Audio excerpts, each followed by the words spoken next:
नमस्कार, आदाब, सत श्री अकाल। मैं हूं अखिलेश हटीला और एक बार फिर से आप सभी का स्वागत है मेरे साथ इस कार्यक्रम में जिसका नाम है तफ्तीशे दिल। जी हाँ मित्रों, आप सभी को आज पर्यावरण दिवस की ढेर सारी शुभकामनाएं। आपसे हाथ जोड़कर निवेदन करूंगा कि पेड़ों की रक्षा करें, पर्यावरण की रक्षा करें। और मैं इस मुक्तक के माध्यम से आज के इस कार्यक्रम की शुरुआत कर रहा हूँ। सुनिएगा। यदि आप नहीं सुधरे, यदि आप नहीं रुके, यदि आप लगातार वही करते रहे जो पिछले दशकों में, पिछले वर्षों में आप करते आए हैं, तो क्या होगा, सुनिएगा। बेमौत मारे जाओगे गर वन यूं ही कटे, बेमौत मारे जाओगे गर वन यूं ही कटे, बेमौत मारे जाओगे गर वन यूं ही कटे, अस्तित्व भूल जाओगे गर वन यूं ही कटे, अस्तित्व भूल जाओगे गर वन यूं ही कटे। और सुनिएगा। है आज चहचहाती आवाज तो यहाँ, है आज चहचहाती आवाज जिस जगह, है आज चहचहाती आवाज कम से कम, कल तक न इनको पाओगे गर वन यूं ही कटे, कल तक न इनको पाओगे गर वन यूं ही कटे, अस्तित्व भूल जाओगे गर वन यूं ही कटे। तरुवर फल नहीं खात है, सरवर पियत न पान, तरुवर फल नहीं खात है, सरवर पियत न पान, कही रहीम पर काज हित, संपत्ति संचही सुजान, संपत्ति संचही सुजान। रहीम कहते हैं कि जिस प्रकार प्रकृति, जिस प्रकार पेड़ आपसे फल के बदले में कुछ नहीं लेते, तालाब या जलाशय पानी के बदले में आपसे कुछ नहीं लेते, उसी प्रकार जो सज्जन व्यक्ति होता है वो बदले में दूसरों से कुछ नहीं लेता, वो अपनी संपत्ति दूसरों के लिए संचित करता है, इकट्ठी करता है। और प्रकृति हमें यही संदेश देती है। कार्यक्रम को आगे बढ़ाते हुए मैं आपसे अपने पिता श्री रमेश हटीला जी का एक गीत जो उन्होंने इस धरा के लिए, इस अवनी के लिए, इस वसुंधरा के लिए लिखा था, आपके सामने प्रस्तुत करूंगा। और साथ भी यह भी बता देना चाहूँगा कि ऐसा नहीं कि वो केवल श्रृंगार के गीत लिखा करते थे, उन्होंने सभी प्रकार के गीत लिखे। प्रकृति के गीत लिखे, प्रेम के गीत लिखे, प्रेम में मिलन के गीत लिखे, प्रेम में विरह के गीत लिखे, उन्होंने वीर रस के गीत लिखे। और समय समय पर हम इन सभी प्रकार के गीतों को आप तक पहुंचाएंगे। और सबसे जो मेरे पसंदीदा गीत हैं, जो वो राजस्थानी और मारवाड़ी की मिलीजुली भाषा में लिखा करते थे, जहाँ उन्होंने इस धरती के बारे में, इस प्रकृति के बारे में, इस संस्कृति के बारे में लिखा। अवश्य ही आपको पसंद आएंगे वे गीत, उनकी कविताएं, उनकी रचनाएं आप तक पहुँचेंगी। और आज वो गीत मैं आपके सामने प्रस्तुत करने जा रहा हूँ। वैसे तो उनके सभी गीत मुझे बहुत प्रिय हैं, पर कुछ चुनिंदा गीत हैं, उनमें से ये गीत भी है जो उन्होंने लिखा था। और वैसे भी आज पर्यावरण दिवस है तो माहौल भी है। और लीजिए, आपके सामने प्रस्तुत कर रहा हूँ गीत, सुनिएगा।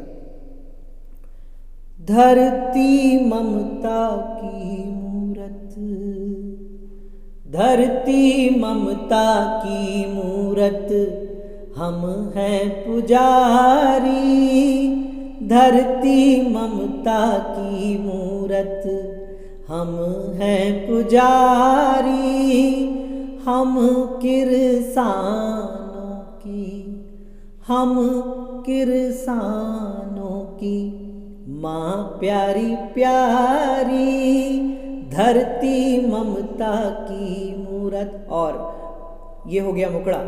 अंतरा सुनिएगा। अन्न जल हमको है देती, कितना दुख खुद है सहती। अन्न जल हमको है देती, कितना दुख खुद है सहती।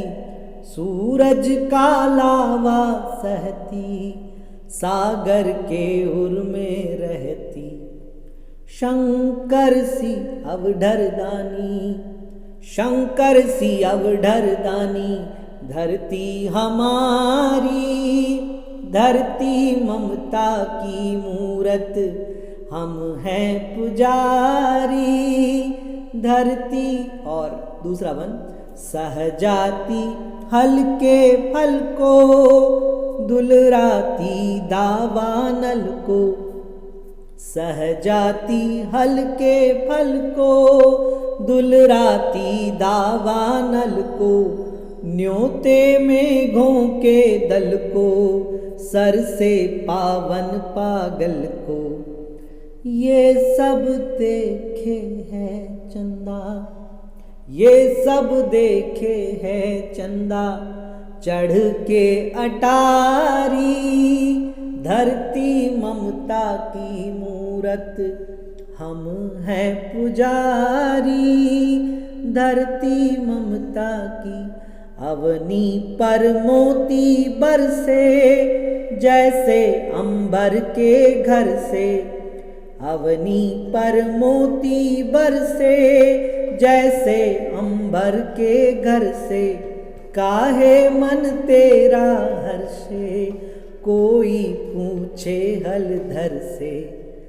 कहता है धन्य हुआ, कहता, हलधर कह रहा है, किसान कह रहा है, किसान कह रहा है, कहता है धन्य हुआ पाकर महतारी। कहता है धन्य हुआ पाकर महतारी, धरती ममता की मूरत, हम हैं पूजा। और इस गीत का अंतिम बंद, अंतिम अंतरा सुनिएगा। ये माटी हमको प्यारी, ये माटी जग से न्यारी। ये माटी हमको प्यारी, ये माटी जग से। और जैसा कि मैंने आपको पिछले एपिसोड्स में बताया कि उस समय जो माहौल चल रहा था वो देशभक्ति का माहौल चल रहा था। इस धरती से, इस प्रकृति से, इस संस्कृति से लोगों को जो लगाव हुआ करता था, आज उसका पतन हो रहा है। लेकिन जिस समय ये गीत पिताजी लिखा करते थे या इन गीतों की रचना उन्होंने की, उस समय उनका जो पूरा समूह था, मित्र मंडली थी, वो सब इसी तरह के गीत लिखा भी करते थे। और केवल लिखा नहीं करते थे मित्रों, उनके रग रग में ये संस्कृति, ये भावना दौड़ती थी। वे इसी तरह जीते थे, वे इसी तरह अपना जीवन बिताते थे। वो ये फील करते थे, वो ये सारी चीज़ें अनुभव करते थे, तब वो ये गीत रच पाते थे। और मेरे गुरुजी कहा करते हैं कि जैसे एक माँ को एक बच्चे को जन्म देने में जितनी पीड़ा होती है, एक कवि को भी रचना करने में, काव्य लिखने में उतनी ही पीड़ा होती है, क्योंकि वो कसमसाता है जब कोई पंक्ति बन नहीं पाती। वो तड़पता है जब कोई पंक्ति सही से वो लिख नहीं पाता। और जब तक वो पूरी तरह से कविता को जन्म नहीं दे पाता, तब तक वह उसी माँ की तरह तड़पता रहता है, जिस तरह माँ बच्चे को जन्म देते वक्त, जन्म देने तक तड़पती रहती है।